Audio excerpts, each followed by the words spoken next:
যারা এমন সবুজ শ্যামল নিভৃত গ্রাম দেখতে ভালোবাসেন তাদের জন্য পূর্ব চাম্বলের এই গ্রামটি হতে পারে আদর্শ স্থান। প্রিয় দর্শক, আমরা চলে এসেছি বাঁশখালীর আরো একটি সুন্দর গ্রাম দেখার জন্য। আজকে আমরা যে গ্রামটি দেখার জন্য এসেছি এই গ্রামটির অবস্থান বাঁশখালী উপজেলার পূর্ব চাম্বল অংশে।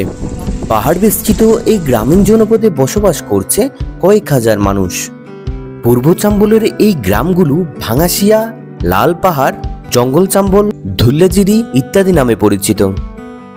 পাহাড়ের কোল ঘেঁষে এখানে গড়ে উঠেছে গ্রামীণ জনপদ। অনেকটা নির্মম হলেও সত্য, দেখতে সুন্দর লাগলেও এখানে পাহাড় কেটে বানানো হয়েছে চলাচলের রাস্তা ও বসত বাড়ি। বলা যেতে পারে সমতলে স্থান সংকুলান না হওয়ায় মানুষ এখন বেছে নিয়েছে পাহাড়ি অঞ্চলকে। পাহাড়ে জুম ফসল উৎপাদন, ধানের চাষ, বিভিন্ন সবজি উৎপাদন, ফলের চাষ এবং কাঠকাটাকে এই অঞ্চলের মানুষগুলো জীবিকা নির্বাহের উৎস হিসেবে বেছে নিয়েছে। পাহাড়ি অঞ্চল হওয়ায় এখানে সবুজের বেষ্টনী আপনাকে মুগ্ধ করে দেবে। পাহাড়ের অবারিত সবুজ আর নীল আকাশের মেঘ দূর থেকে মনে হবে যেন এক মেলবন্ধন তৈরি করেছে। যারা গ্রামকে ভালোবাসেন, নিভৃতে সময় কাটাতে পছন্দ করেন, অবসরের সময়গুলো কোলাহল মুক্ত এমন গ্রামীণ পরিবেশে যাপন করতে ভালোবাসেন, তারা এই গ্রামগুলোতে মেহমান হিসেবে আসতে পারেন।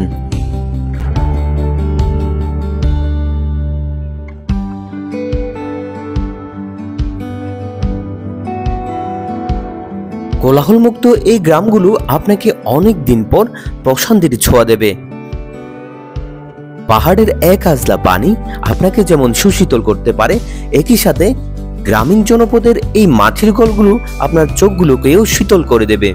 ধোঁয়ায় দূষিত শহর আর উঁচু উঁচু কংক্রিটের দালান দেখতে দেখতে যারা ক্লান্ত হয়ে পড়েছেন তাদেরকে আমাদের এই গ্রামে স্বাগতম।